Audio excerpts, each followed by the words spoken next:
Welcome to another Acoustic Alternatives podcast. I'm John Bommarito, broadcasting from Grove Studios in Ypsilanti. Fantastic place if you're looking for a place to rent, to do some practicing, maybe record a video or a podcast such as this. Check out Grove Studios online, and very reasonable rates available 24/7 and a keypad operation that you can be at any time. And Al Bettis, my guest, might actually be using it for a future video. Hello, Al. Yeah, good to meet you. How you doing? Good to meet you in person. Yeah, we've been chatting online for a while now, and we never actually met. We've got lots of mutual friends. We were talking about our mutual friends before we went on here, but it's good to actually have you in front of me. And I loved what I heard during sound check. And in fact, before I even bother getting into any questions, sing for me, please, will you? Sing a song? What would you like to sing to start off with? Well, you know what? The song that I'm gonna record on Sunday. You know, it's a live video. It's a newer song that I've written. It's called "Holding On," and it's like one of those little quiet, gentle songs that I like, and that's kind of like my style of writing. But it's about a relationship, and just kind of coming to that conclusion. I used to be like the head in the clouds kind of guy. I still am, actually. I can't lie. I'm like the Notebook romantic type thing. But I'm realizing that there's a lot of work that goes into relationships, and this song is kind of just about, you know, I'm holding on to you and you're holding on to me, and that way we can kind of make it, you know, and sometimes you may hold a little tighter than I do, and maybe sometimes I'm picking up the slack. So it's kind of about that. So we'll see if we can make that happen here. Al Bettis unmasked in the Acoustic Alternatives studio with Grove Studios. So this song is called "Holding On."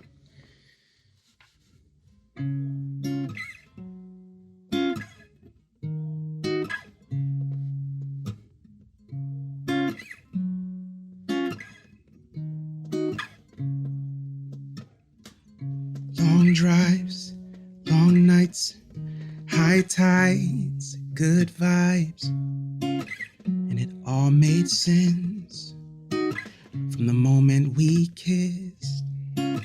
We talk and finish each other's sentences, and I never known true love till the day I met you. Loved you. Give me something I've never had, and I'll keep holding on. I'll keep holding on to you. You keep on holding me too. Yeah. Holding on to you. You keep on holding me too. Yeah. So now we fight, then make up, argue, then make love. We smile, we frown, but the sun never goes down. We talk, we listen to each other's differences. You make it oh so easy, and now I can see that you give me something I've never had, and I'll keep holding on. I'll keep holding on to you. You keep on holding me too. Yeah. Holding on to you. You keep on holding me too. Say no. You give me something I've never had, and I'll keep holding on to you. Sounds brand new and beautiful there from Al Bettis. Thank you. Acoustic Alternatives, soon to be a video recorded live. It looks like anyway. Will that be with your trio? That will be with a little more than the trio. It's me on guitar and vocals. There will be 2 background vocals. There will be keys present. There will be bass guitar and percussion. Nice. So it's pretty full. And actually, we were supposed to have a little electric guitar too. Adam Plummeritis was going to join us, but he's double booked. Oh, so well. yeah, so there'll be different versions, so this is just I like to do some live videos. It just kind of gives me that opportunity to feel like I'm performing live. Because just in the time period we're in, it's just kind of hard to get that feeling. So that's why I like doing that. Well, I look forward to seeing it no matter what. And, yeah. You're a product of this very rich Detroit music scene, though a very late bloomer. Yes. Tell me a little bit about your journey before you started actually making music. Oh man, before music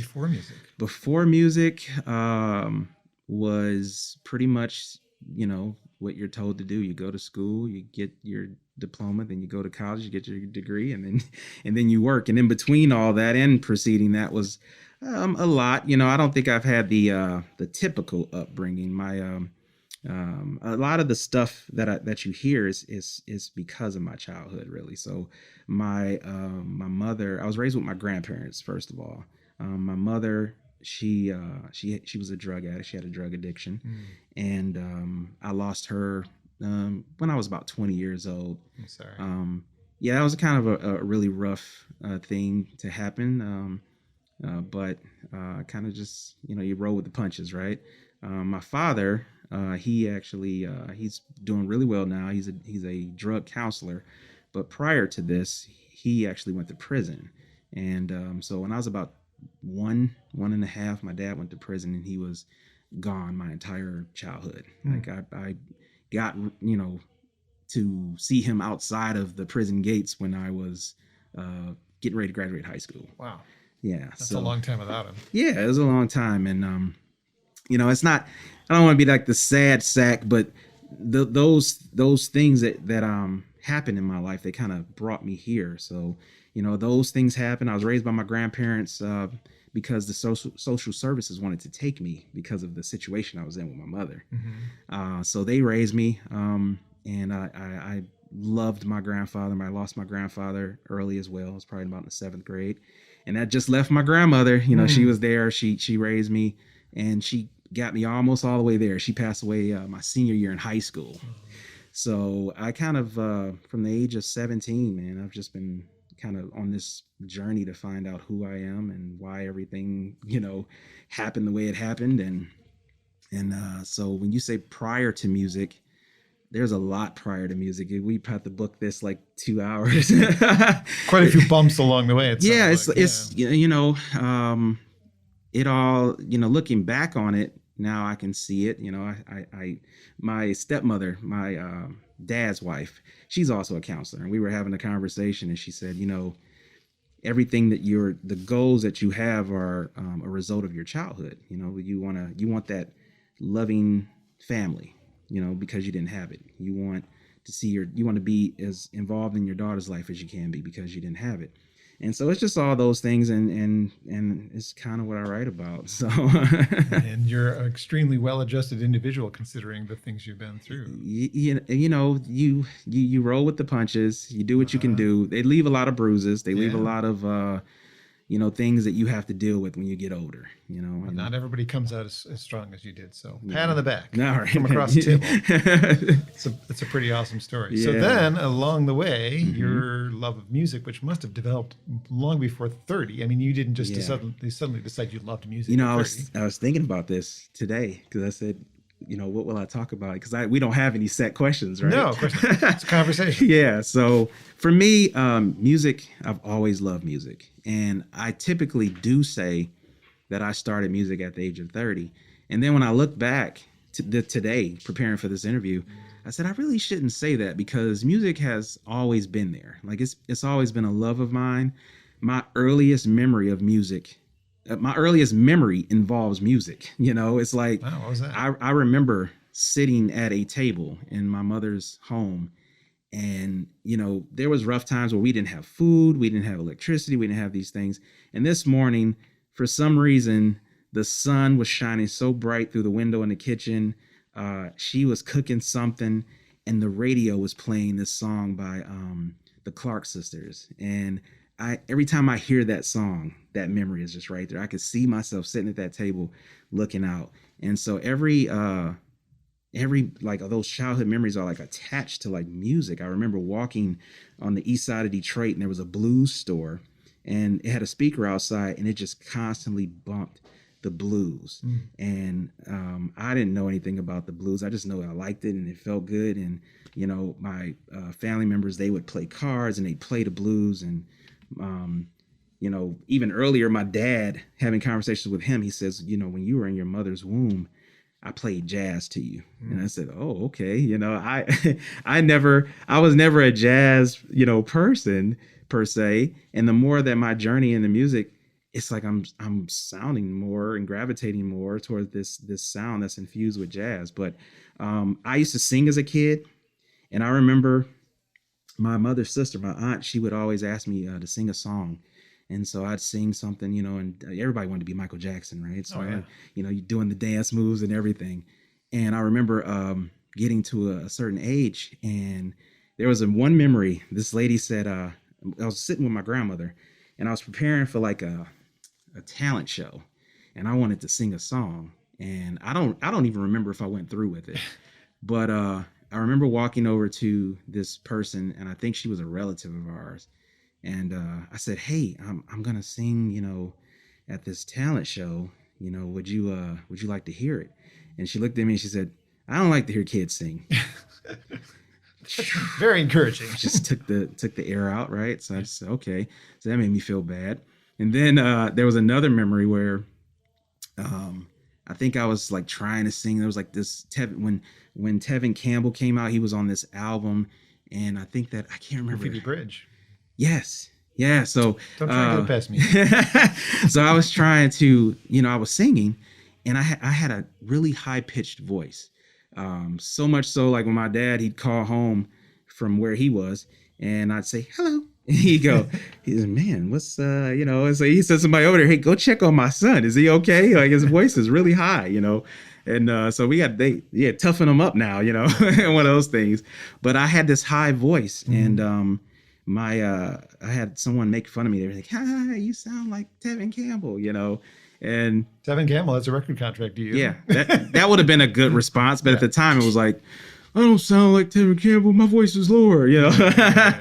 And I just eventually I never sung. I just never sung. I just locked it away. And it was years that went by, you know, and I was I was on my 30th birthday. I had a guitar. I worked at Volkswagen as a IT tech, and there was a guy who he just came out one day. I think he was like in a server room or network room, and he said, I have a guitar that I want to sell. And I was like, I'll buy it. I don't know. So I bought this guitar, and I took a lesson, and it killed my fingers. And I was like, screw this. I'm not playing guitar. I put it back up, and I just sat it away. And I don't even know how long that thing sat. It was years, like a long time. And I was on my 30th birthday. I was bored. I was married at the time. My wife was gone. And I was just laying there on the couch, and I was like, I don't know, I'm bored. And I worked at Chrysler, and we were on shutdown. So I had nothing to do. So I was just sitting there, and I said, let me go get this guitar. Like, you know, I'm just going to go get it. And I grabbed the guitar, and I wrote a song, like with those two chords that I knew, whatever. It was like E minor and whatever else I could do two fingers with, you know. And it was just literally me going back and forth with those, you know, two chords, just doing something.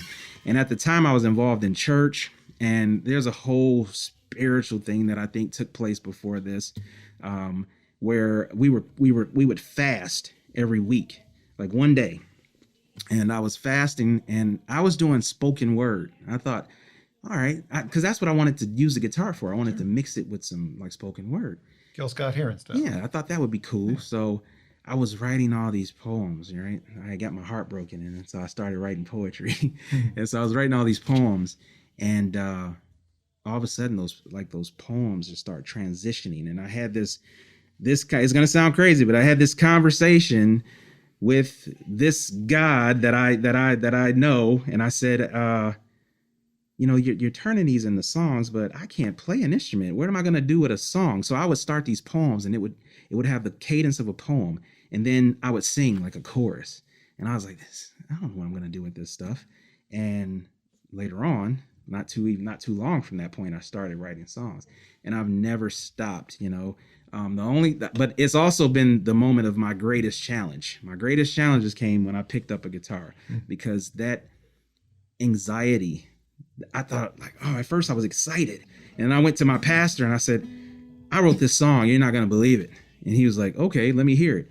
And my hands were shaking. They were shaking so much I couldn't play. And I couldn't get out a single note. I was trying my best and I just couldn't. And that day began the greatest fight that I've ever had to fight. So that is my story in a nutshell. There are many more chapters, many more, things, nuances, but yeah. Bottom line is you got a gift. You were given a gift and you're using it. I believe so, and it's challenging. It's challenging a lot, but it's also fun, and it's also rewarding. So we'll talk about some of the cool things that have happened because of it. But how about another song? Okay, yeah. Well, I think I'll do maybe this song called "Gray Skies." Oh, I love this one. I was actually listening to this one on the way over. This is Bettis on Acoustic Alternatives. "Gray Skies" is a song that I wrote after my divorce. I was married for 10 years. And again, I never saw divorce in my future. I wanted to. Why we get married? Yeah. I wanted to. And the church always told me God hates divorce. And, don't do it. But we did. And after 10 years and one daughter. And I entered this period of I don't want to say depression or anything like that, even though it was a little present. It was a lot of reflecting, and there's something that happens in that time period where you start thinking, oh man, maybe I'm never going to really find that thing that I'm looking for, and Gray Skies is kind of about finding that thing you're looking for in the middle of the trials or after the trials, so people say, why is it called Gray Skies? And it should be like sunny days or something, but I don't know. Just went with it. So this is Gray Skies, and it goes like this. There's another cool song about story about Gray Skies after this. But it goes like this.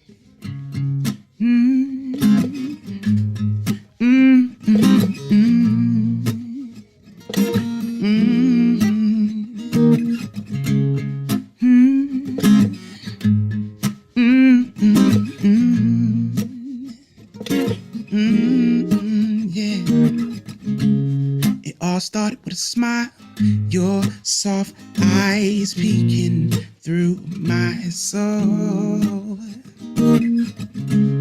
And though it feels like a while, he cautiously as this unfolds, 'cause it feels like heaven when I'm with you. Arms wrapped so tight I can tell when you breathe. Feel your heartbeat beating on me. And it seems like forever when you're away. So I thank my lucky stars for the day you came, and you wiped my tears away.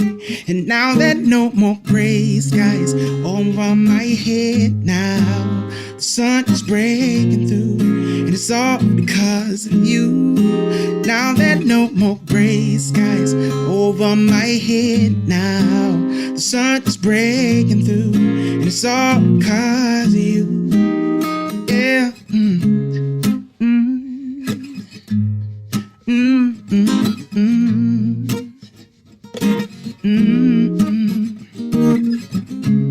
You don't have to say a word, lie next to me, let's drift away.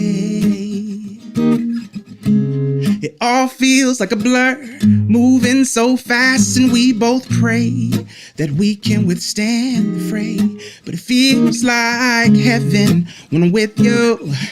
Arms wrapped so tight I can tell when you breathe. Feel your heartbeat beating on me.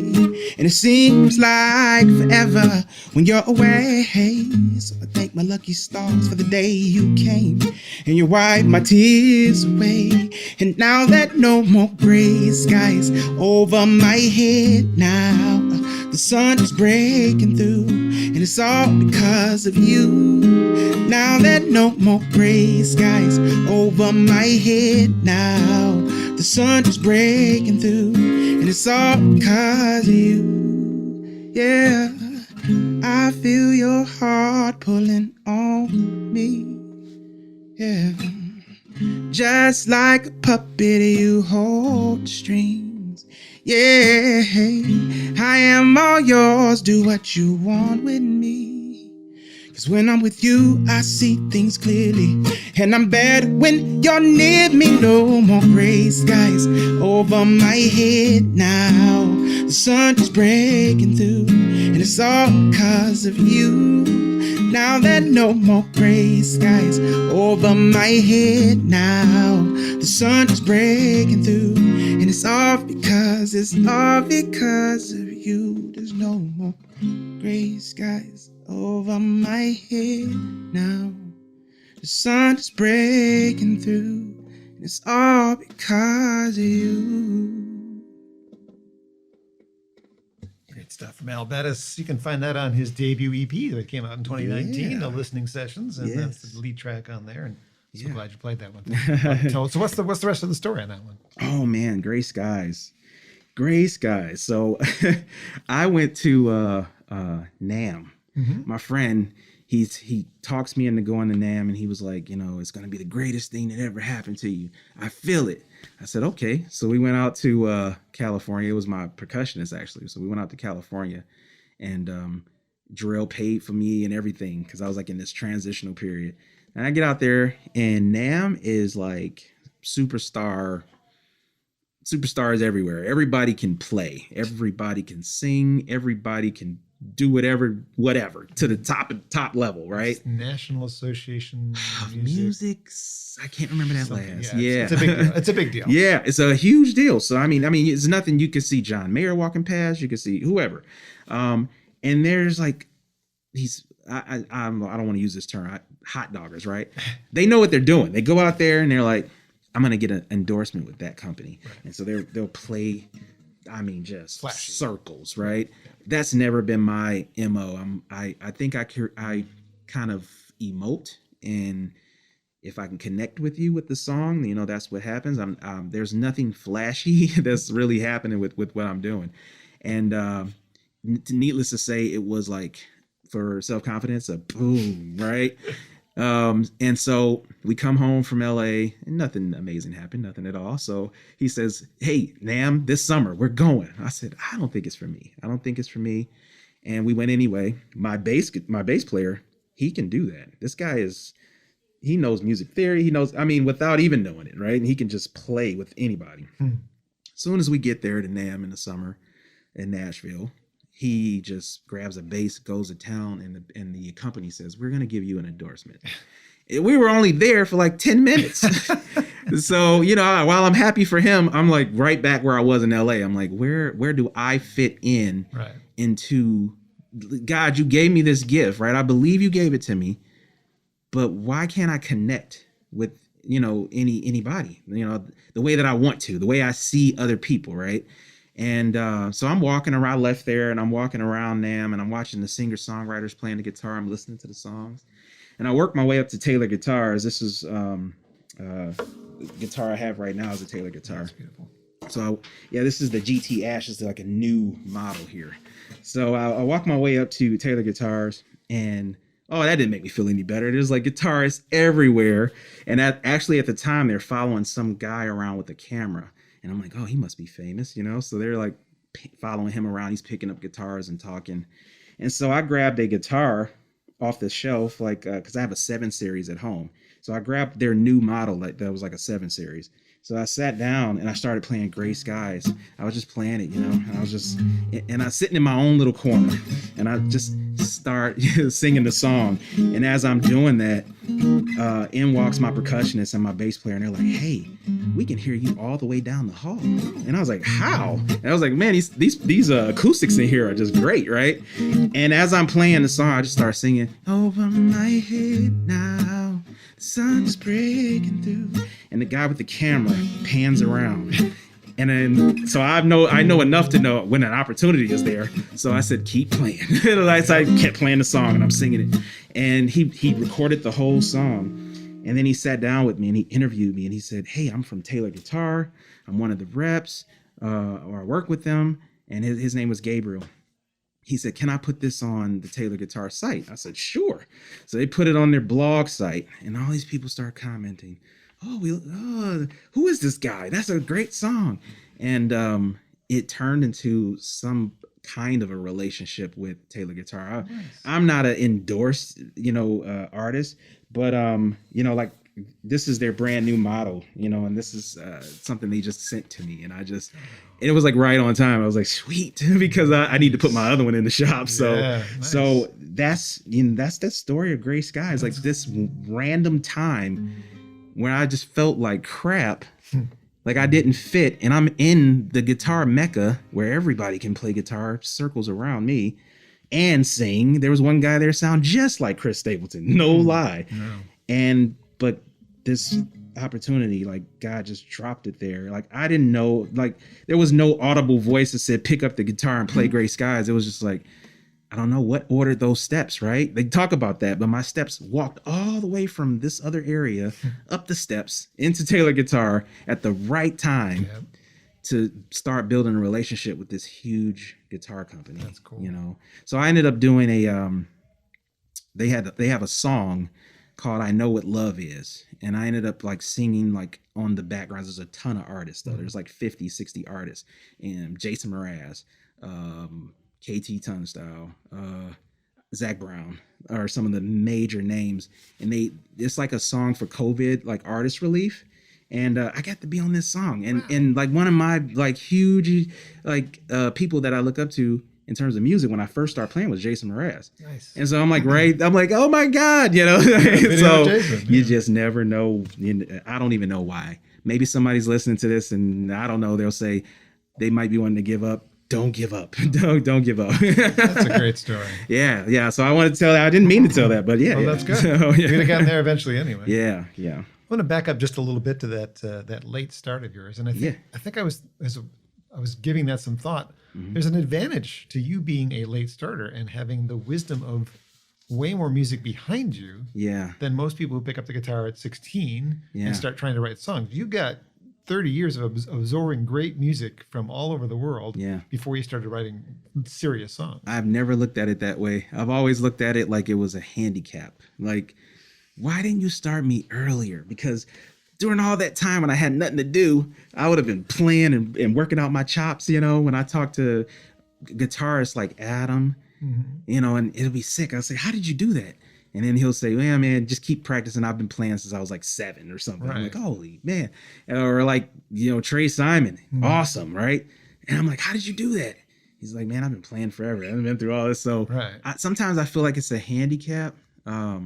And that's the first time that I honestly can say that I looked at it differently when you just said that. Well, think about it though. At 16, what had you absorbed musically? Not a lot, right? Not a lot. None of the stuff that inspires me. Jason Mraz wasn't around when you were 16? None of the stuff that inspired me. No. Right. So, I mean, that's one way to look at it. Your website name checks some pretty cool names. Jason's in there. You got Ed Sheeran, who certainly has got a distinct guitar style. But then Otis Redding and Al Green, which is probably more what you were hearing growing up. I was hearing that growing up, and even deeper blues. My grandmother had an 8-track.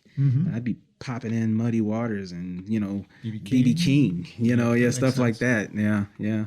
Well, I mean, you have your own distinct sound. I suppose if somebody wanted to classify it, neo soul is probably the tag they would throw at you. I don't know, maybe. No idea. It's just you. Yeah, it's just me. I do think that there is, if you had to, I don't know if it's a genre, but there is like a circle that I see that is intersect, like little bit of jazz, little bit of neo soul, little bit of Americana, little bit of like, it's like this circle, and I'm crossing a little bit into all of that. And I think I sound one way when you hear me alone, and then when you hear my percussionists, playing these African themed, rhythms, and then you hear my bass guitarist playing clearly like this. He's from a church background, so there's like that church vibe and that soul there, and that jazz, and then the keys player is straight jazz. He is just, so it just comes together and it makes something. I don't know what that is. It's nice. I like your sound. That's why you're here, because I like your sound. I want people to hear it. So check out the CD or find it online as your own favorite way of listening to music. And listening sessions. What did you want to be as a kid? I mean, if this wasn't your goal as a 16-year-old, back to 16-year-old you, what did you want to be? Kids want to be so many different things, but the one notable thing, I wanted to be a track star. Really? Yeah. I fell in love with track and field when I was young, and I ran through high school. Mm-hmm. And my goal was to get a scholarship and get my way down south. I wanted to run for TSU, and that didn't happen. I was fairly decent at running track, but I ran into the same problem that I run into with music, and it's in my mind. There's like this constant battle of you're not good enough, you're not this, you're not that. It was the same thing that causes anxiety when I'm playing the strings is the same thing that caused anxiety when I was on that starting line. Mm-hmm. And I'm just now seeing the correlation between that and going, okay, all right, how do I break that? I've gotten to the point where I can play, and you may not notice that I'm nervous, but I want to get to a place where I'm free, where I'm free to really just absorb what's going on and express myself, which I haven't quite got there yet. It's a learning path, just keep taking steps and you're on a journey. Yeah. Journey's not over yet. I did a show at the Soundboard. I got to open for Michael McDonald. You're leading me into my next question. Oh, go ahead. No, you go ahead. I was going to ask you about some highlights from your career other than the Nashville NAMM session. So this is one of them, I'm sure. Yeah, this is one of them. He was playing guitar at the time, and I had always saw him behind the keys, and the guy was so humble too. I mean, when he first walked up to me, he was like in casual clothes, and he was doing a sound check, and I almost like looked right past him because he was that regular, and he stopped. Hey, how you doing? And I was like, hey, that was Michael McDonald, wasn't it? And they're like, yeah. I'm like, oh. Speaking voice is very different than a singing voice. Yeah. So I remember asking a question about the guitar, and he said, he just picked up music knowledge as he went along from other artists. And, that's again, that handicap. I always go, man, I'm 30 right now. When I started, I'm 42 now. I'm going to be 43. And I'm like, man, I got to get around some artists then real soon so I can start picking up some stuff because I'm getting older, But that was just a really cool experience just to talk to someone and hear that little piece of information that, hey, you're constantly growing. You'll pick something up here, you'll pick something up there. And it's just a lifelong journey, I guess. How did his audience respond to you at Soundboard when you did that show? It was really cool. Like, yeah. So I had opened up with I think it was like a version of I opened up with sitting in the morning sun. Like that. And the crowd just went, and I was like, oh, and I remember looking back at my trio. We're on this huge stage and it's just us three. And I was like, oh, this is going to be crazy. You hit their sweet spot right off the bat. Yeah, it was definitely fun. And it led into another opening for Dionne Warwick. I was going to ask about that. That audience, they bought so much merch at that one. Great. That was really cool. And I think the big highlight from that show, I was scared to talk to Dionne. So I was just terrified. So when she did her sound check, I just moved over to the side and I let her go on past my bass guitarist. He was like, nope, I got to get a picture. And I was like, don't take a picture with Dionne. And he was like, nope. And so she did. She took the picture. And then when she was doing her show, I was selling merch. And there was a guy selling her merch, like in the actual booth, because we don't get those booths. We get a table. So he said, hey, come here. And I walked over there and he said, hey, I have been with Dionne for I can't remember how many years. And he said that I could truly say that I've only like really, really enjoyed a few of the acts that opened for her. And he said, you're one of them. And I was just like, what? High five. I was like, what? I was blown away. So that was the highlight from that show. That was just like amazing, Congratulations. Yeah, that was so cool. And so you say other highlights. Both of those gigs led to you being on Detroit morning television shows. Both. That's got to be a highlight. Those are all highlights. Yeah, both. They definitely led to opportunities on Channel 4. Oh, there's one cool one that I love. This I don't know if it's on YouTube or if it's on my page, but I'm singing this song called oh God, it's like it's on that CD. It's I can't think of it right now. But anyway, I'm singing your CD? Yeah. It's on this CD. Here, let me help you. It is "See You Again." Okay. I'm playing "See You Again" at the Ann Arbor Folk Festival? No, you didn't. it was the Ann Arbor Festival. It was the Summer Festival. Yeah. And there was like a Channel 7, I think, or Channel 2, one of the two. And they needed an interview. So I got an opportunity to do this interview, which I was elated about. And so I started playing, and it's like they don't have mics like this stuff out there. So I'm like trying to play as loud as I can. And I start singing this song. It's like a love ballad. And, I didn't know what happened. And then I get home and I see the clip. And basically they're showing me playing this song. It's called "See You Again." And then it fades to the anchors. And the anchors are like, one of the anchors is like on the table like this. She said, "Oh my God." And I was just like, wow. I was like, that was definitely a highlight. Yeah. I saw that video, actually. I was watching that. I was just watching everything that was on your website in the last week or so. That was definitely a highlight. Her reaction was very dreamy. Yeah. It was like, I was like, oh, wow. Captured her heart with that little moment. Yeah. So those are some highlights. And then there are smaller, I don't even want to call them smaller, but there were other things. Like I have the musical mentor. His name is Leon Timbo. And when I first started playing music, I was in church. And so I feel like, I don't know if I'm an artist yet that can sit down with an agenda that can say, I'm gonna write an album and I want to write about love songs, or I want to write about family, or I want to write about, what's going on today. I've never done that. Like the songs that I write are almost like given to me. Like I don't know. It's a weird kind of exchange. But I say all that to say, like I when I first started playing, I was playing like these more Christian type songs because that's where my heart was. That's what I was absorbed in. So that's what was really overflowing for me. And I would look on YouTube and different places, and I never saw any black artists playing an acoustic guitar. It was always an electric guitar or bass or the organ or keys.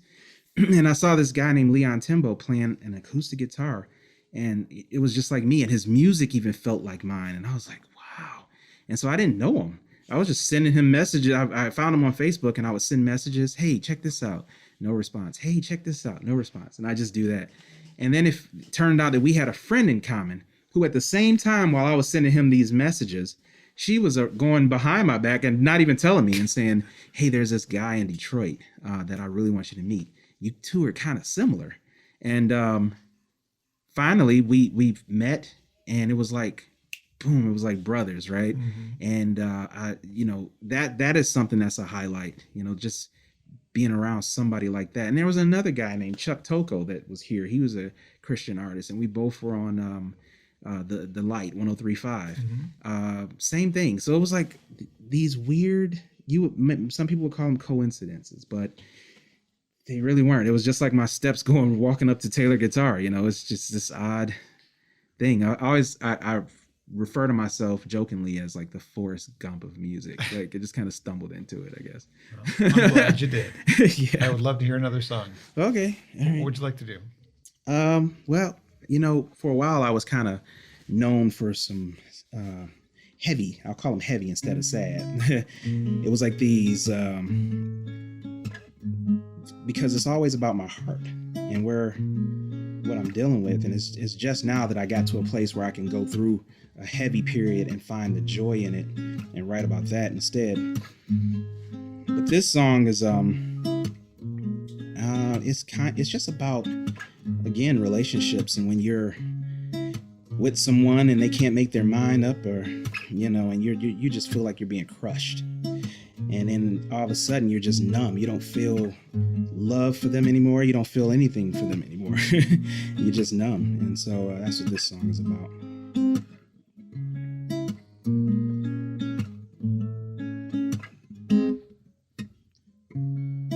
Like a knife to the heart. It's tearing me apart. I can't take your indecisiveness no more. And I can't do right to save my life, caught between a rock and a hard place. But I don't feel it anymore. I don't feel it anymore. I don't feel it anymore. Just don't feel it anymore. And I couldn't bite my tongue. Now there's nowhere to run. Argue just to try to save face. Yeah. Heard a slam from the door. Now I'm pacing the floor, trying not to throw it all away. But I don't feel it anymore. Just don't feel it anymore. Yeah. I don't feel it anymore. No. Just don't feel it anymore. See, yeah.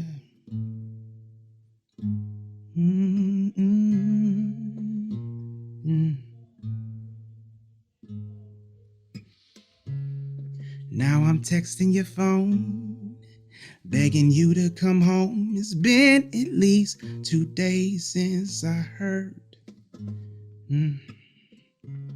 Must be some strong love of his to make you treat me like this. Struck a match, then watch me as I burned.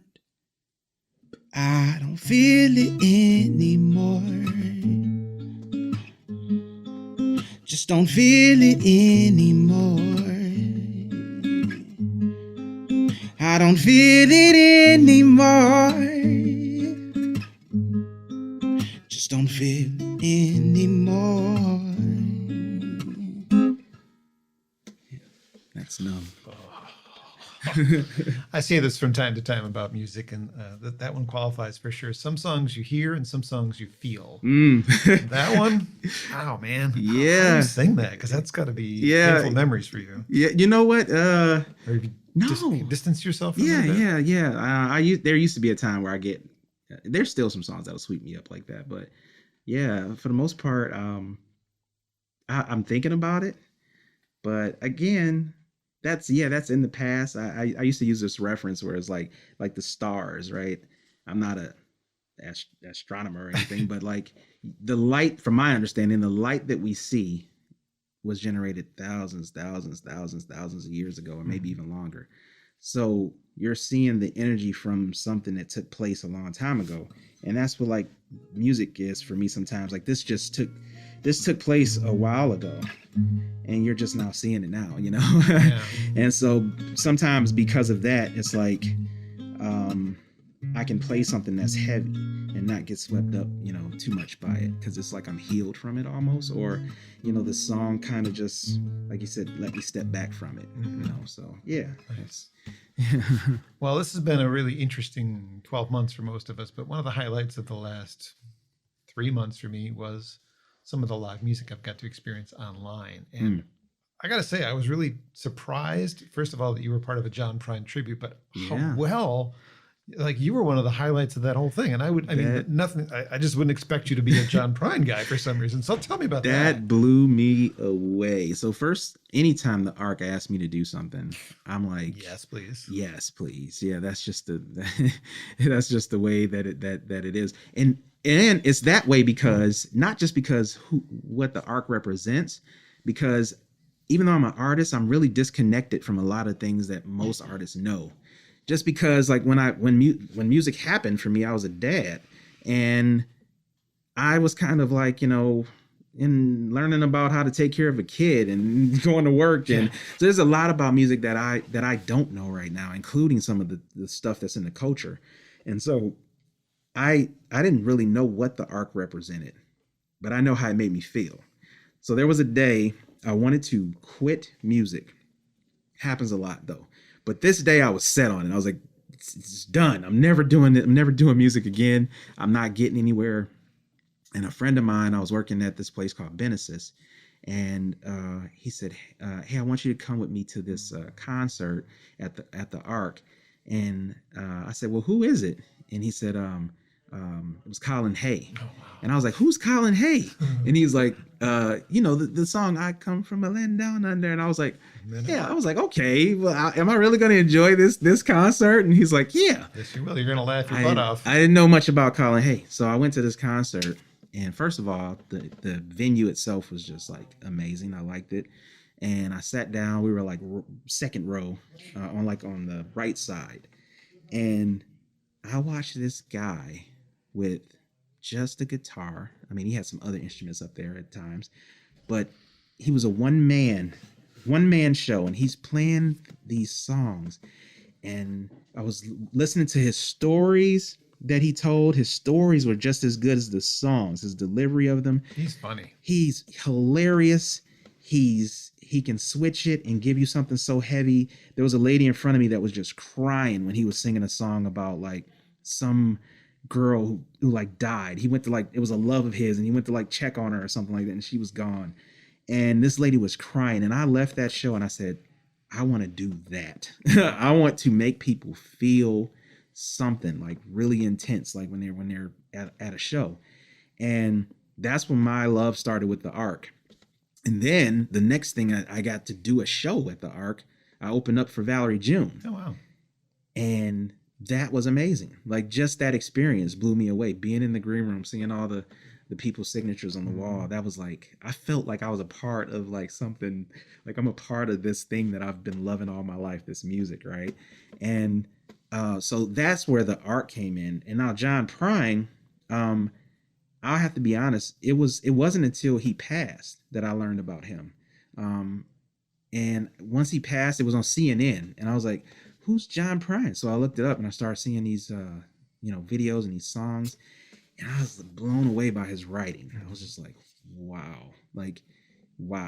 And so when I got that invitation to do it, I knew exactly the song I wanted to do. I wanted to do Summer's End, because Summer's End, I didn't know what it was about. I just knew how it made me feel.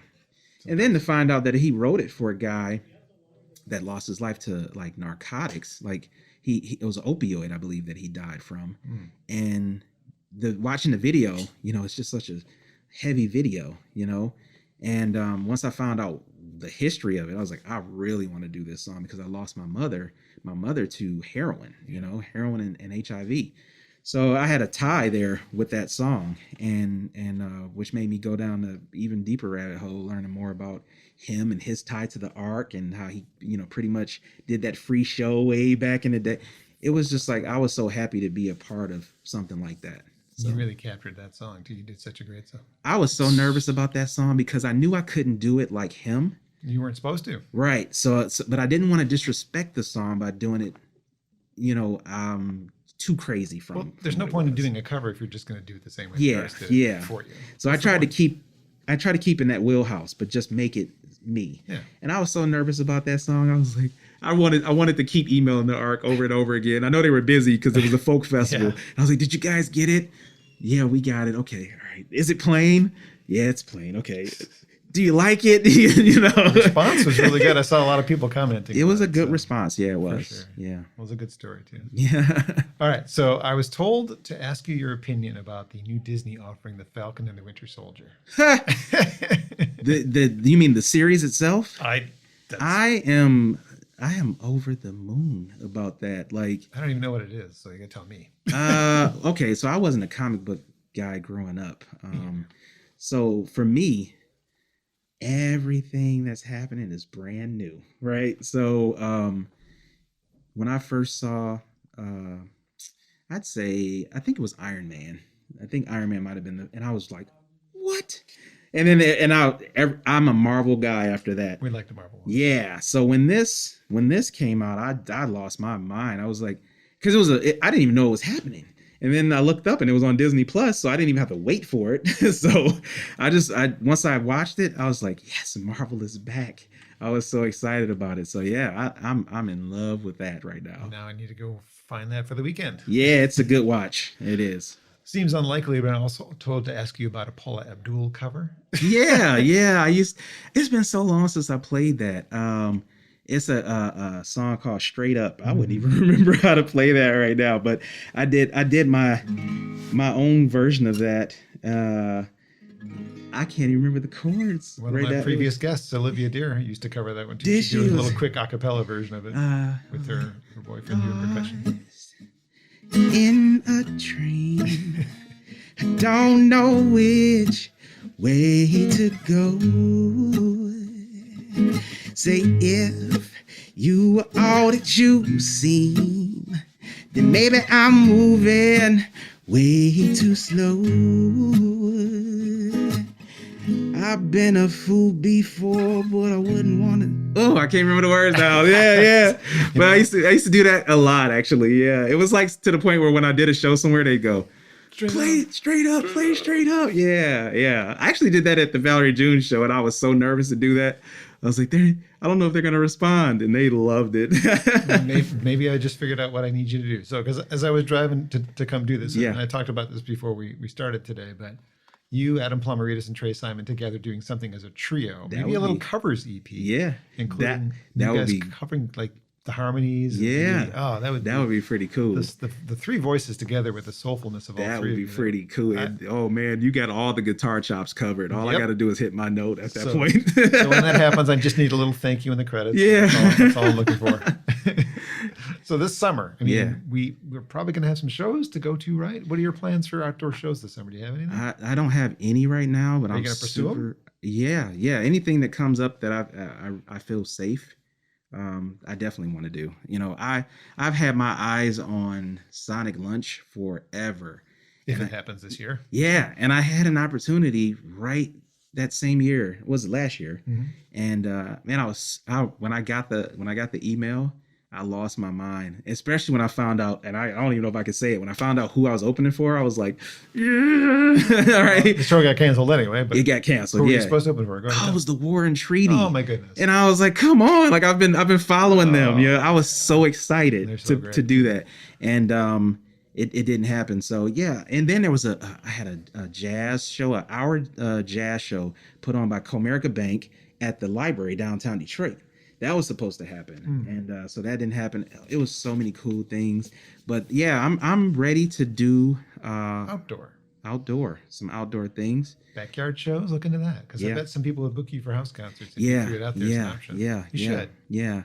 So I've been kind of just trying to get back into the flow. I gotta admit, when COVID showed up on the scene, it sucked the air out of everything that I was doing. I was just worried about, surviving. I was worried about what's gonna happen to my job, what's gonna happen to me, what's gonna happen to my daughter, what's Yeah. gonna, it was so Yeah, much. And my dad actually caught it, and that was terrifying, to watch him. I never seen him like that. He is when he came home, I told you where, he was in prison. When he came home, he was this huge, like Superman type guy. He looked unreal.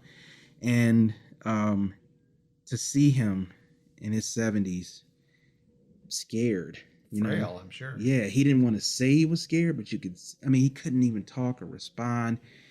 It was just like he wasn't even there. And he had lost he was so weak that he had to walk with a walker now, and he had to have help doing things that, he never had to help. And I'm watching him through the phone because I can't be there. And I'm talking to him, Dad, and he's not responding. Dad, I need you to look at the camera. You can do this. And man, that scared the life out of me. And so dreams, music, that stuff was on the back burner. Sure, like I couldn't dig into that and go, okay, this is my time to really practice. And no, it wasn't until I could breathe again, and that didn't happen for months, because I was just terrified.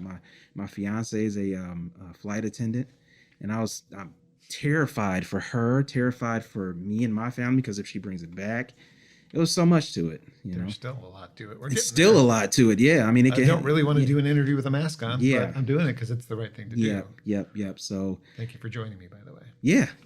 So I'm really, I'm looking forward to the summer. There is a little sense of normalcy that I think we all feel. Just a smidge. Just enough to make us a little happier. And so, I'm looking forward to it. So hopefully some things come up. Great. Well, keep in touch with me about that, and we'll see what we can do about telling other people in the process. All right. Let's close out with one more song. What would you like to finish with? Well, you mentioned summer, so I'm going to do a song called Summer Love. All right. Sounds good. Al Bettis is my guest today on Acoustic Alternatives. This song is obviously as a song written. It's really about, like, starting a new relationship is always awesome. But, you got the butterflies, you got all that good stuff. Oh, yeah. But starting one like in that springtime, and that you're already feeling euphoria over the weather. So this is called Summer Love.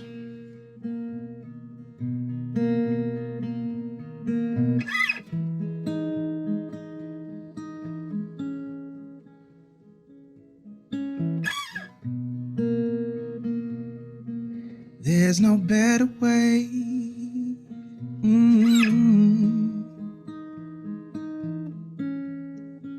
To waste a day than in each other's arms, our hideaway. We'll get lost in each other.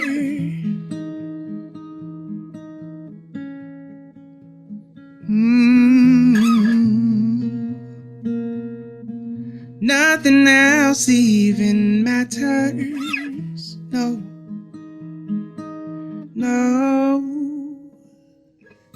And oh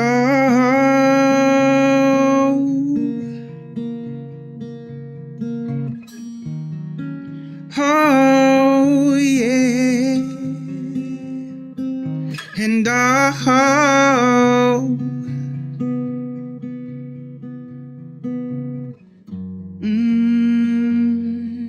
you're my summer love,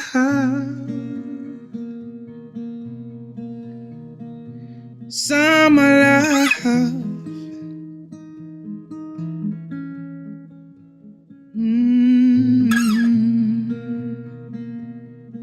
Please, one more lazy day for you and me, soaking in those warm rays, and feel the breeze, sunrise to sunset.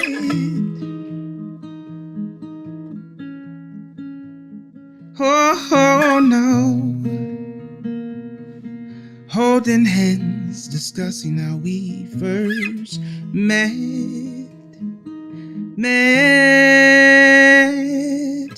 and oh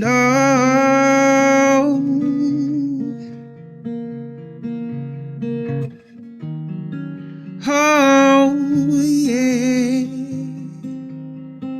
and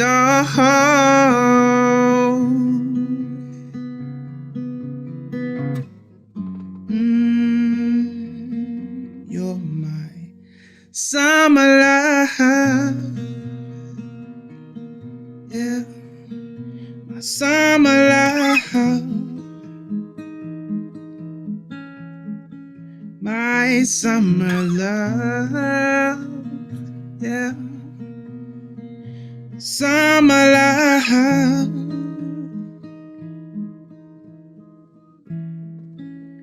My summer love.